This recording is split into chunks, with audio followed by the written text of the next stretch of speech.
Hoje o nosso tema é ligado diretamente com as questões do sofrimento.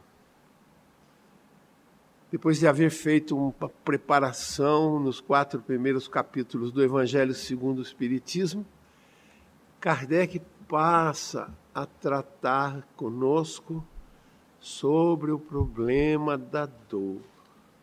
Por que o sofrimento?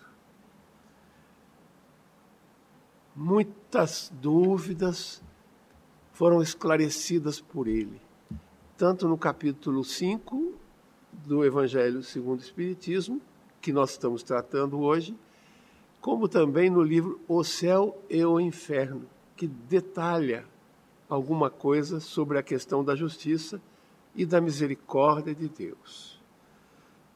Nós já ouvimos muitas vezes dizer que o sofrimento ocorre por causa da justiça divina. Ao longo da vida, ouvimos também dizer que Deus é justo. E ouvimos dizer que Deus é misericordioso. Como Deus é perfeito, as leis divinas não permitem que a gente passe por sofrimentos injustos. Se a gente passa por alguma coisa negativa, é porque temos alguma responsabilidade nisso. Algumas perguntas que a questão da dor, da justiça e da misericórdia nos permitem colocar. Por que é que nós sofremos?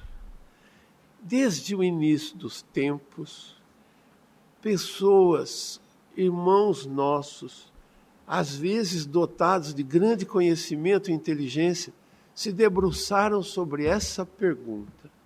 Afinal de contas, por que nós sofremos? Será que Deus nos faz sofrer dando troco de ofensas que fazemos a Ele em nossas faltas? Muita gente tem medo da vingança divina. E, ao longo do tempo, foi sendo gerado um medão, dizendo assim: você aprontou contra a lei de Deus, se prepara, porque agora vem chumbo. Quer dizer, você vai sofrer. Existe um conceito muito importante que nós temos que esclarecer, que é a questão da ofensa a Deus. Será que nós temos condição de ofender a Deus? Nossos pecados constituem mesmo uma ofensa ao Criador? Será que Deus pode ser justo e misericordioso ao mesmo tempo? Aquele que pune pela justiça pode dar indulto pela misericórdia? Como que isso funciona? O que quis dizer Jesus quando nos ensinou no Pai Nosso? Perdoa nossas dívidas, assim como nós perdoamos os nossos devedores. Quando a gente pede a Deus perdoar nossas dívidas, nós estamos querendo o perdão divino. Quando nós dizemos que perdoamos nossos devedores, nós estamos oferecendo o perdão humano. Perdão divino e perdão humano é a mesma coisa? O que é dívida para com a lei de Deus? Dívida para com a lei de Deus a gente paga em reais, em dólares ou em libra esterlina. O que quis dizer Jesus com a frase bem-aventurados os que choram? É verdade que não existe injustiça real? Não mesmo? Nós vamos tentar tocar nessas questões ao longo da nossa meditação de hoje. E começamos com as consequências das nossas violações da lei divina. Todos nós sabemos que a vontade de Deus se expressa através das suas leis. Quando nós rezamos o Pai Nosso, a gente diz assim: seja feita a vossa vontade, assim na terra como no céu. Eu gosto até de rezar assim: seja feita a vossa vontade, assim na terra como em todos os planos da criação. A criação divina está sempre em equilíbrio, em harmonia. O que Deus faz é perfeito. Essa criação está sempre em equilíbrio ou em harmonia, a menos que alguém quebre esse equilíbrio ou essa harmonia. Às vezes, como nós somos dotados de livre-arbítrio, e isso nos foi doado pelo próprio Deus, nós às vezes usamos o livre-arbítrio de uma maneira inadequada, contrariamente às leis divinas. Por exemplo, Jesus nos explicou que a maior lei divina é a lei de amor. Nós só podemos fazer para os outros o que nós queremos para nós. E não podemos fazer para os outros o que nós não queremos para nós. Mas às vezes a gente não faz isso. A gente não quer sofrer, mas faz o outro sofrer. Violamos a lei de amor. Às vezes a gente é até um pouco distraído quando a gente faz os outros sofrerem. No livro Ação e Reação, um livro escrito por André Luiz, pela psicografia do Chico Xavier, o espírito André Luiz nos fala, no capítulo 19, chamado Sanções e Auxílios. A prática do mal, agora é André Luiz falando, a prática do mal opera lesões imediatas em nossa consciência, que entrando em condição desarmônica, desajusta ela própria os centros de força em que se mantém. A prática do mal lesa a nossa consciência, nos desequilibra. Kardec explica no livro Ação e Reação, no livro O Céu e o Inferno, a fim de preservar o equilíbrio geral da criação, a justiça divina exige que a harmonia quebrada pelo erro seja restabelecida.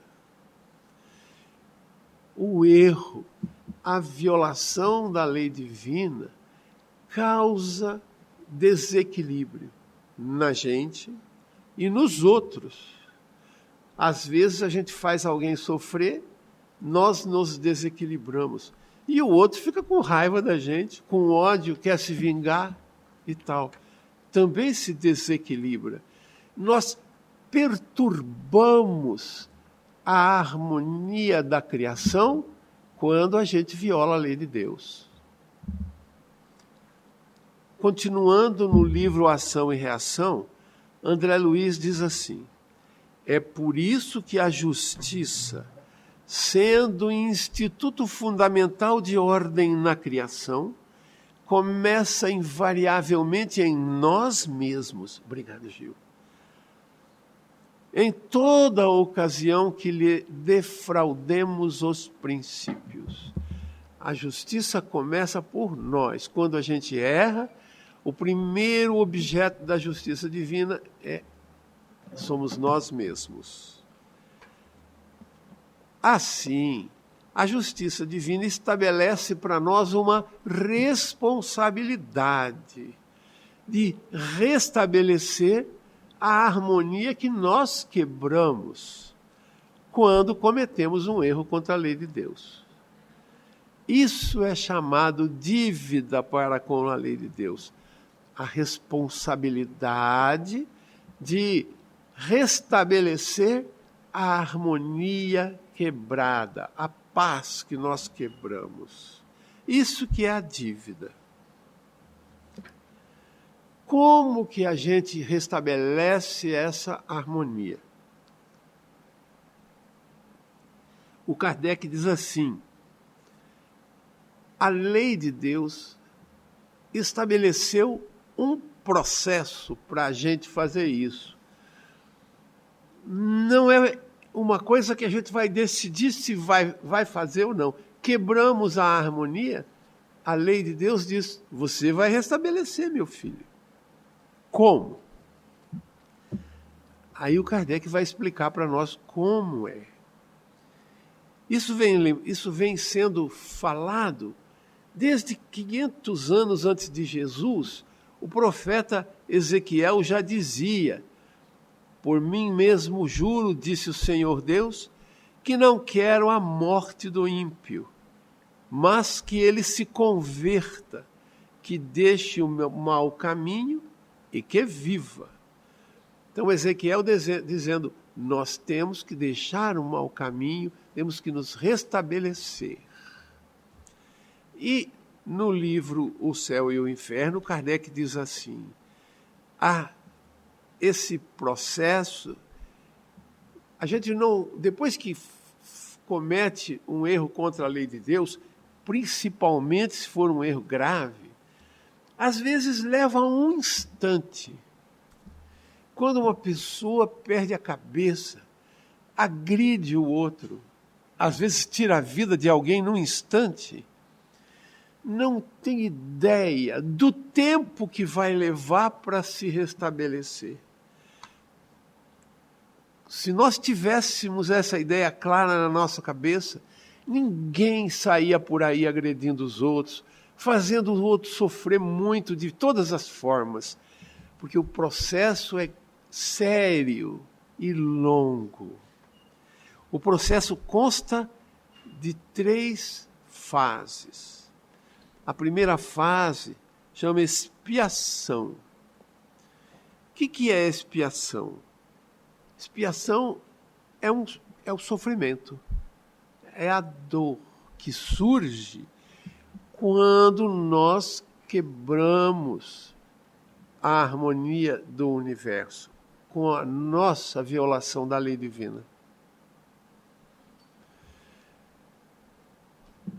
Nós temos livre-arbítrio, a gente falou agora há pouco.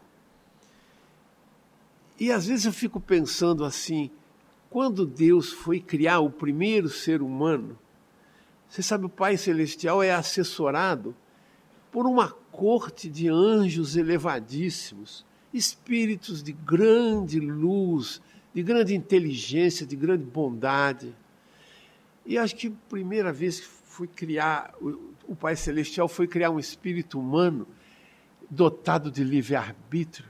Tenho a impressão que os conselheiros divinos chegaram e disseram, olha, Senhor, eu acho que você está dando muito livre-arbítrio para esse ser humano e eles vão aprontar. E o Pai Celestial deve ter coçado a cabeça, assim, porque o livre-arbítrio é uma coisa poderosa demais. Os animais não têm livre-arbítrio. Eles seguem o instinto direitinho, que é estabelecido ao longo de eras. A cada bicho, cada família dos animais, eles vivem de acordo com o seu instinto, obedecendo direitinho. Mas o livre-arbítrio é muito forte. Então eu acho que o Pai Celestial não coça a cabeça, porque Deus não tem cabeça, é um espírito enorme, poderoso. Deve ter explicado, calma, meus filhos, vamos colocar um mecanismo de controle. Vamos criar a lei de causa e efeito, que vai compensar, vai orientar os seres humanos, se por acaso eles usarem mal o seu livre-arbítrio e deixarem de praticar o amor, que é o que nós queremos. Nós queremos que eles aprendam a amar. Isso que Deus quer de nós. Jesus veio aqui para falar só isso. Ame. Então, e ele pagou com a vida essa coisa. Então, meus amigos, foi criada a lei de causa e efeito que diz assim, se você praticar coisas de acordo com a minha lei, diz o Senhor Deus, você vai se sentir bem, você vai se sentir feliz, você vai se sentir em harmonia com toda a criação. Você participa do reino de Deus, como chamava Jesus. Se você praticar o mal, por algum tempo você poderá ter que sofrer para poder restabelecer a harmonia que você quebrou. Você estará em dívida com a minha lei, não me ofendendo. O pobre espírito humano, nós, somos pequenos demais perante o Criador para a gente ter a petulância de ofender a Deus. Nós não ofendemos a Deus, porque o infinito de amor não vai ficar ofendido, não tem orgulho para ser ferido. Deus é o supremo amor. Ele criou um mecanismo de controle, dizendo assim, não, se você violou a lei, você vai passar por esse mecanismo de controle, daqui a um pouco tempo você já está no caminho certo. E isso é que faz esse tal mecanismo da regeneração. Começa com a tal expiação, que é essa dor que vem quando a gente se perturba pela prática do mal, pela violação da lei divina. Muitos chamam isso de pecado. Jesus usou muito essa palavra. Tem uns que não usam, e nós devemos respeitar. Mas o importante é termos essa consciência que a lei que o Pai Celestial quer que a gente siga é a lei de amor. O que diz a lei de amor? Faça o bem, não faça o mal. Se você puder ajudar, ajude. Se você quiser fazer sofrer, não faça. Não prejudique. Nunca faça ninguém sofrer. Essa é a lei de amor. Ajude, ajude, ajude. Podendo fazer alguém feliz? Faça. Sempre de uma maneira de acordo com os princípios adequados da lei divina. Então, quando a gente viola isso, em geral por causa do nosso orgulho ou por causa do nosso egoísmo. O orgulho e o egoísmo são os dois grandes mecanismos que a gente comete pecado, que a gente comete o mal. O orgulho nos faz devolver ofensas. O orgulho, às vezes, a gente nem entendeu direito e já está agredindo de volta. E o egoísmo é mais sutil, às vezes. Eu quero para mim. Eu quero, eu quero, eu quero. Não importa se isso vai fazer alguém sofrer. De vez em quando eu fico pensando, se esses prefeitos que desviam a merenda escolar para interesses próprios, ao invés de dar de comer para as crianças, fazem as crianças passar fome para poder ficar com dinheiro. Isso ocorre muito no Brasil. Apesar de todo o esforço do controle do Ministério da Educação. Então, se por acaso aqueles prefeitos que desviam a merenda soubessem o que isso vai trazer para eles, será que eles ainda iam praticar isso? É aquela história do eu quero, e ficam cegos, como nós ficamos cegos às vezes, ou pelo orgulho ou pelo egoísmo. Então, o Antônio Luiz Saião, um dos fundadores da doutrina espírita no Brasil, da Federação Espírita Brasileira, escreveu um livro fantástico sobre o Evangelho, chama Elucidações Evangélicas.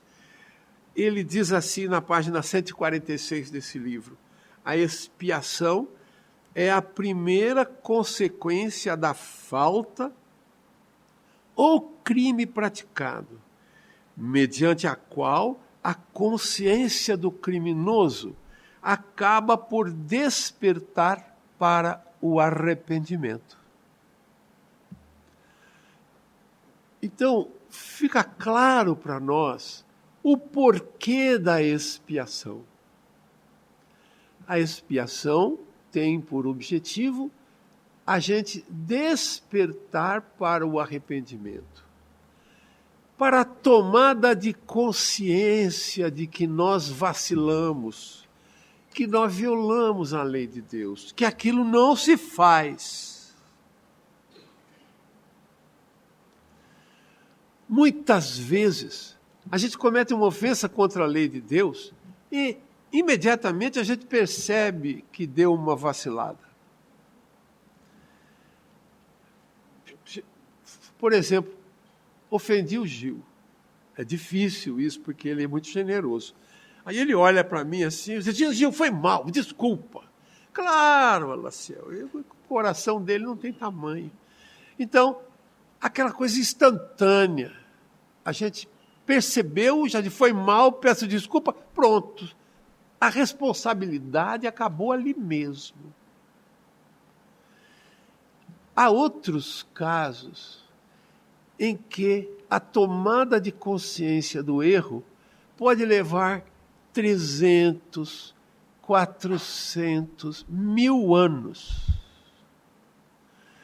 O espírito cometeu uma atrocidade, estava certo que queria fazer aquilo, cometeu de caso pensado e aquele ódio ficou ali,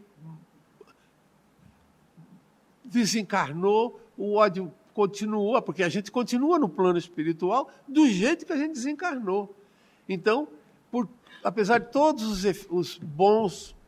as boas orações, os bons conselhos que recebeu, continua teimando no ódio. E a dor continua.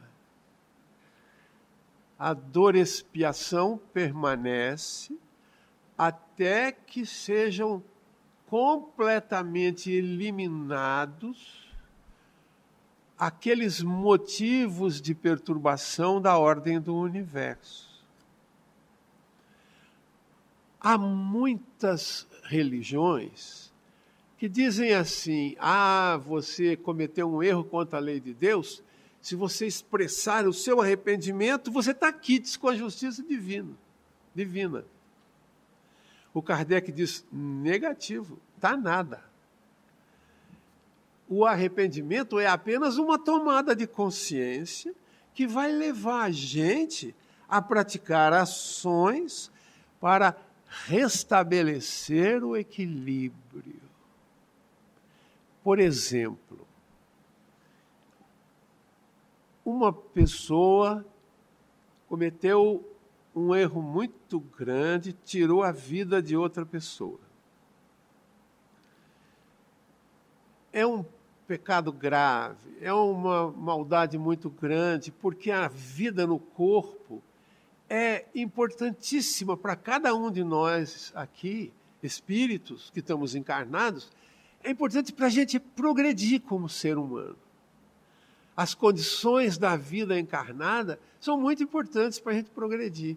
Se alguém nos mata o nosso corpo, nós perdemos essa oportunidade. Isso é muito sério, porque a lei do progresso, a necessidade de evoluir, é das coisas mais básicas que nós passamos, das leis divinas mais básicas.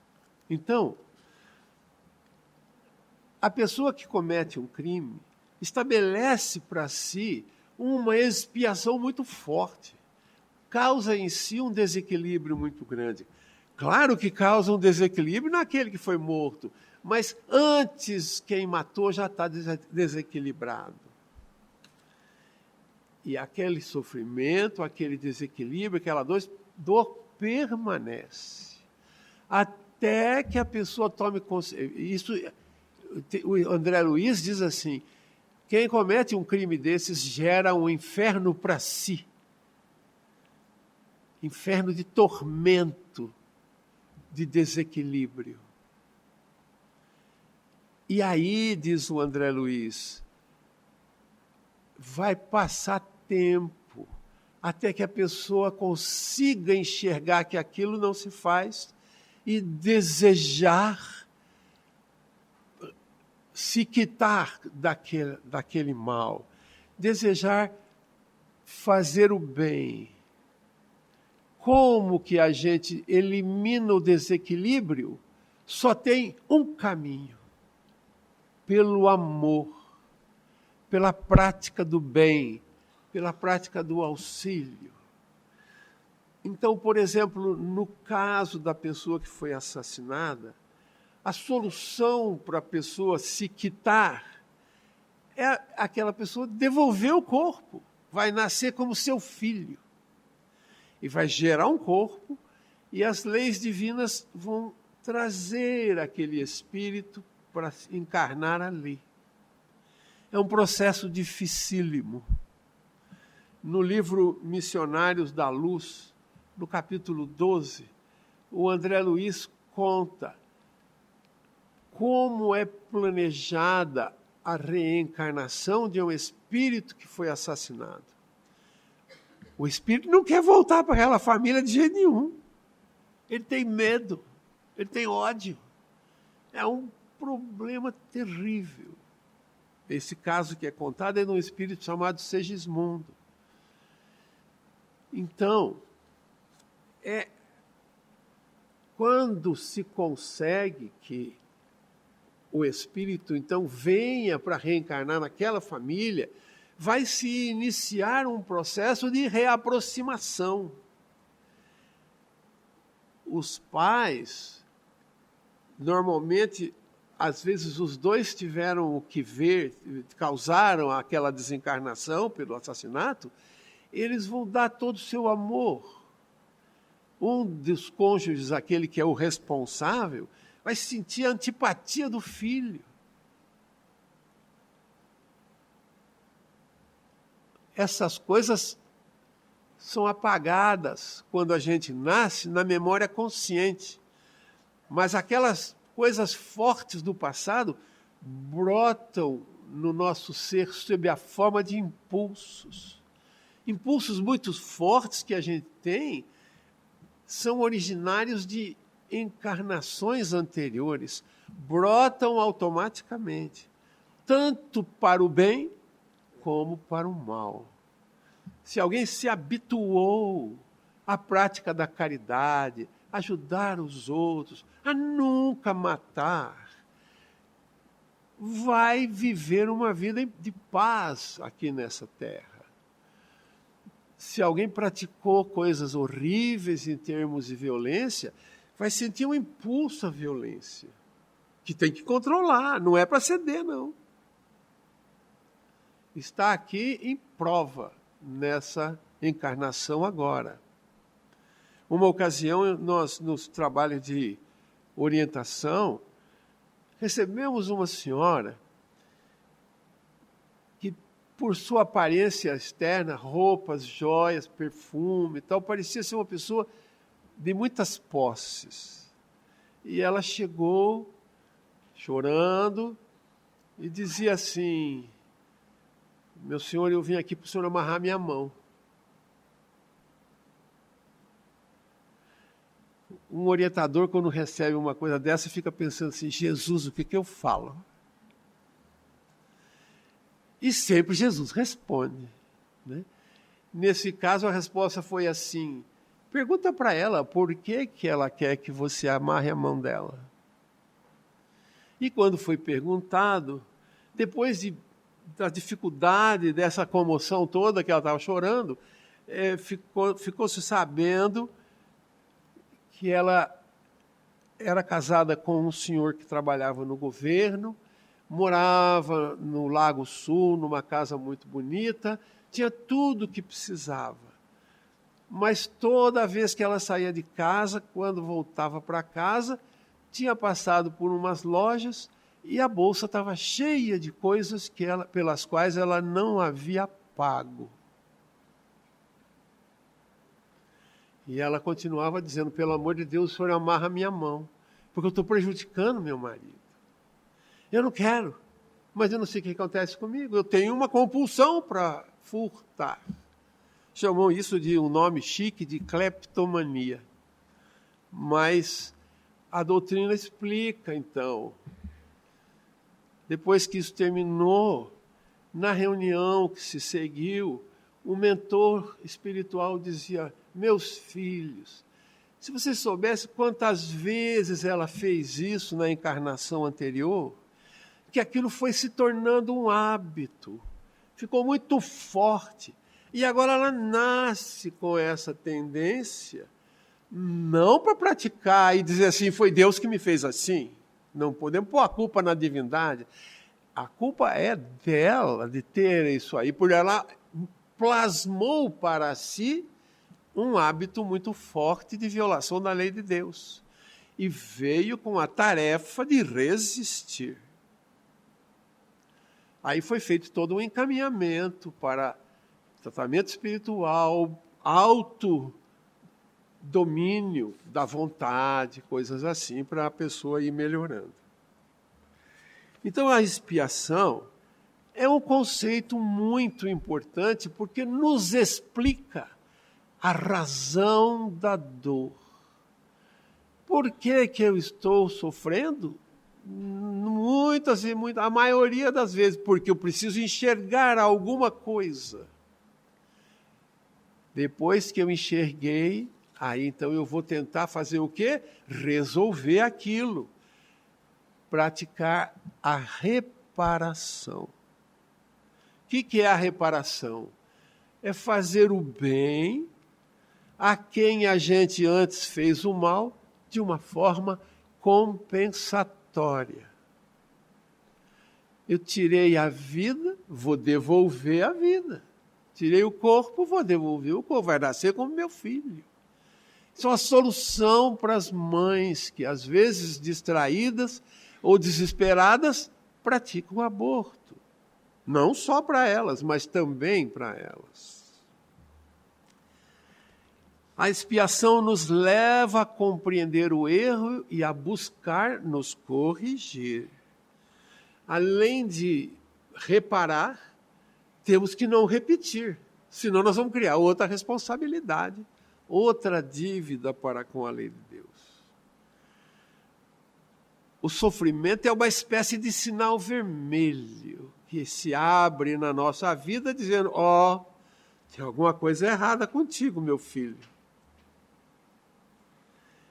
Toda vez que nós de coração quisermos descobrir por que estamos sofrendo, é só conversar com Deus. Por quê? Porque a nossa consciência sabe que a gente errou.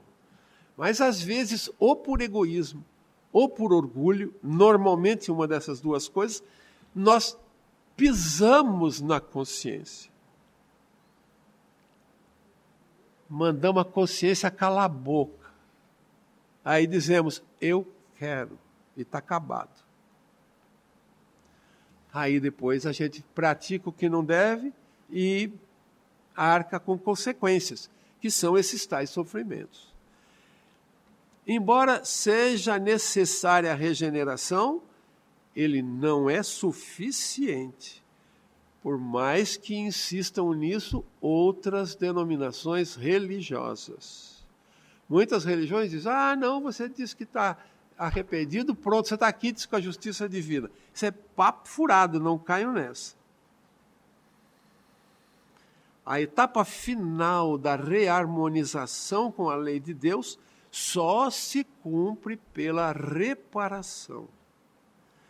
Então a reparação, repetindo, consiste em fazer o bem de forma compensatória a todos aqueles a quem prejudicamos, contribuindo gradativamente para diminuir e depois anular as consequências do pecado. Isso tanto pode acontecer de uma maneira direta. Então, por exemplo, a pessoa falou mal de alguém, depois volta no mesmo ambiente onde estava e fala bem, dizendo assim, descobri que aquilo que eu falei não era verdade, não.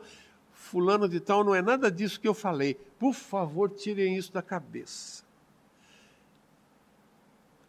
Agora, imaginem quem publica nos jornais alguma inverdade. A responsabilidade que consegue, que assume de fazer sofrer uma pessoa, ou muitas, em público, em grande público. Existe uma forma de reparação chamada indireta, que é praticar o bem com vistas a beneficiar o próximo em geral, contribuindo para o equilíbrio geral do universo. Muitas vezes a gente assusta com campanhas como proteja o planeta, proteja uma espécie animal, cuide das crianças, cuide dos velhinhos, aqueles que sofrem, aqueles que estão doentes. Isso significa...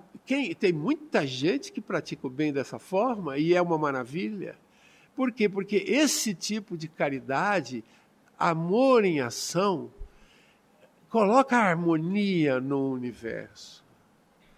Às vezes contribui para a harmonia do universo quem compõe uma música linda, quem pinta um quadro maravilhoso, quem escreve um livro lindo. Deus é harmonia. As pessoas que se dedicam a colocar essas obras no mundo são instrumentos da divindade. A harmonia de Deus flui por essas pessoas, ou para escrever uma poesia, ou para compor a música, ou para fazer caridade com alguém que está morrendo.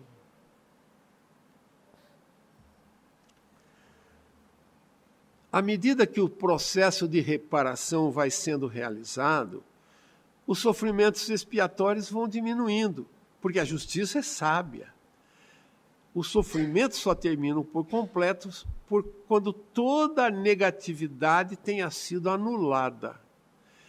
Em outras palavras, a expiação só cessa quando termina a reparação individual e universal. Então, a regeneração é um processo, não é instantâneo. E leva, portanto, algo que leva tempo. E tem 3 fases: expiação, arrependimento, reparação. A reparação é sempre realizada pela prática do amor.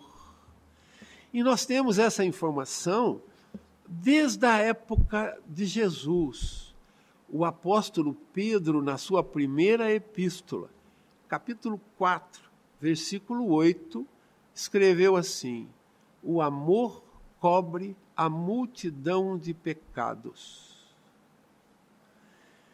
Guardem esse número. Primeira epístola de Pedro, capítulo 4, versículo 8. Porque essa é a nossa grande esperança. O amor cobre a multidão de pecados.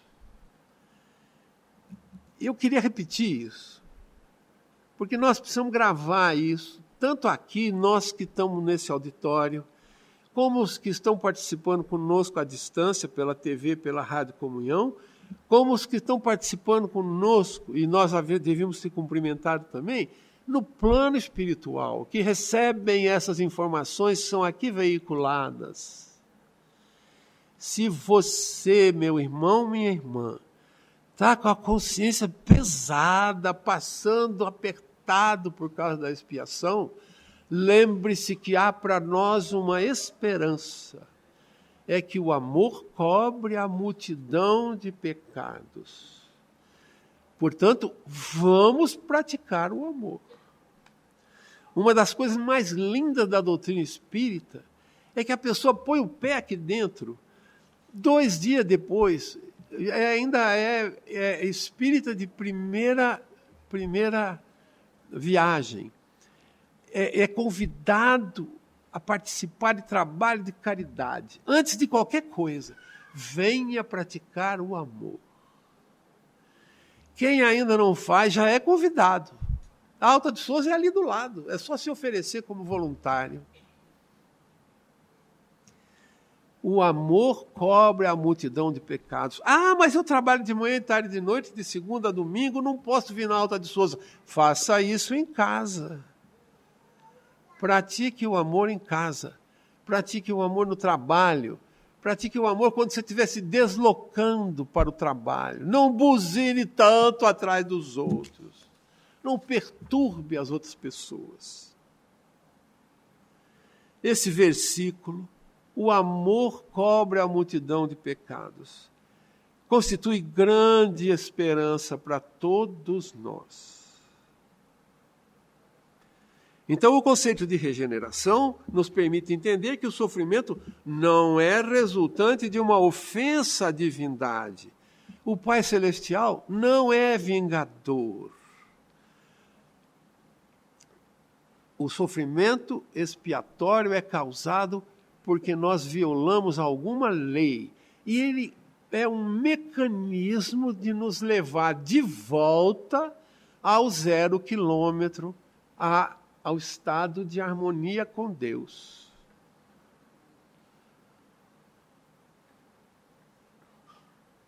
Portanto, o sofrimento expiatório é justo. Nós causamos a nós próprios esse sofrimento porque a gente violou a lei de Deus. E a misericórdia? Por enquanto, nós vimos uma opção de coisas sobre a justiça divina. E a misericórdia? Em primeiro lugar, perdão humano e perdão divino é a mesma coisa? Não. O que é o perdão humano? A gente aprende muito sobre o perdão humano no capítulo 12 do Evangelho segundo o Espiritismo. Perdoar é não praticar vingança, não guardar ódio, não guardar mágoa, não guardar ressentimento, passar uma borracha naquilo lá. É não se alegrar quando o nosso ofensor sofrer alguma coisa. Alguém já conhece ou até usou uma expressão bem feito? Pelos sorrisinhos, tem muita gente que já ouviu essa expressão. É a alegria, né? Tem gente que diz assim, a vingança é a mais doce das paixões. É uma mentira, é um pecado a vingança. Então, a gente não deve se alegrar quando o nosso ofensor sofrer alguma coisa. Se puder ajudar, ajuda. O perdão divino é diferente. O perdão divino consiste em nos oferecer tantas oportunidades de regeneração quantas forem necessárias. O Pai Celestial é paciente.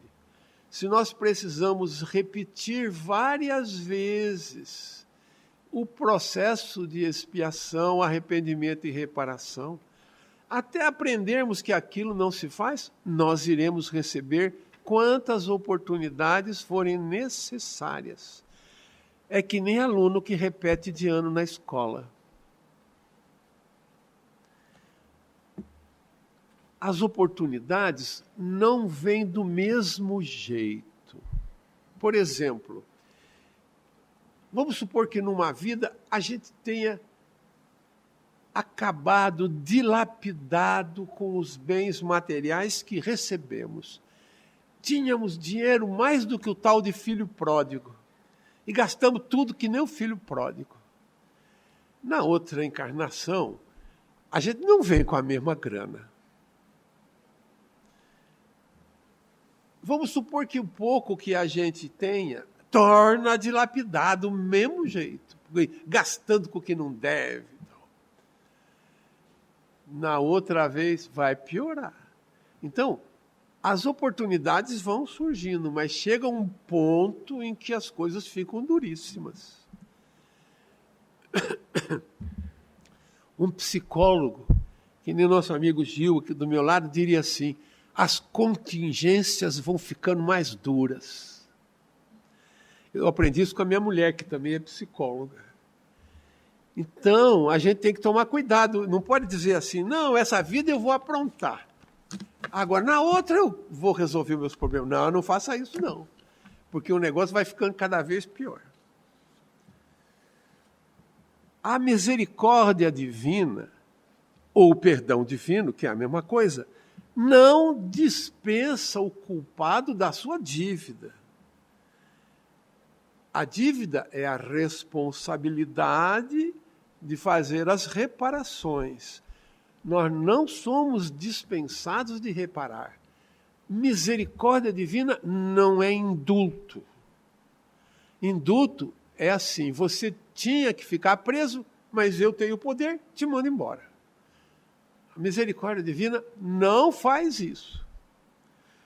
Nos dá chances de nós trabalharmos, colocarmos no mundo o nosso amor, e aí sim nós vamos resolvendo, passando uma borracha na nossa responsabilidade, pela prática do bem, pela prática do amor.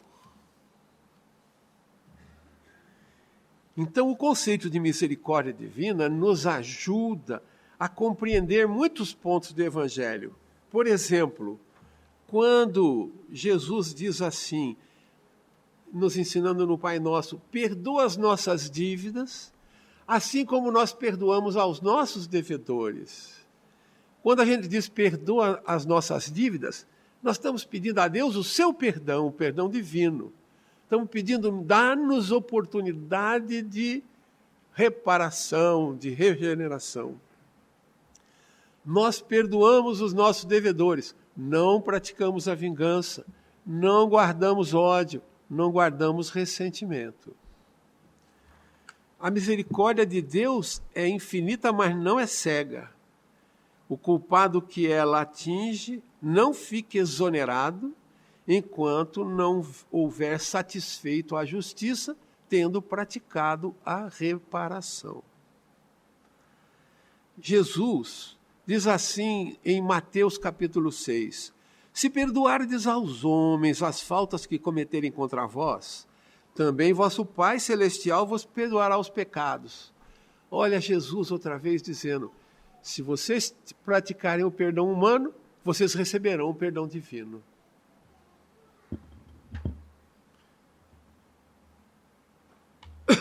Resumindo o que nós vimos então, pela justiça, o pecador é impelido à regeneração em razão do seu erro. Pela misericórdia, recebe continuadamente oportunidades para essa regeneração. A justiça e a misericórdia de Deus estão sempre presentes para cada um de nós.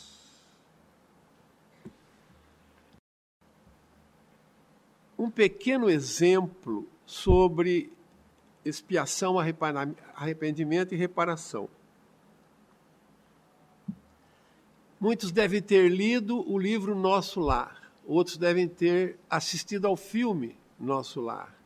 Então vão se lembrar mais diretamente daquilo que nós vamos falar agora.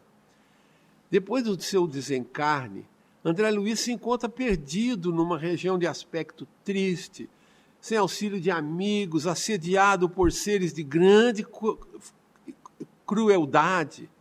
Ele passa fome, passa sede, não consegue dormir, é impelido a caminhar sempre com muitas dificuldades de concentração. Ele não conseguia raciocinar e de tomar resoluções. Em muitos momentos ouvia acusações que eram suicidas.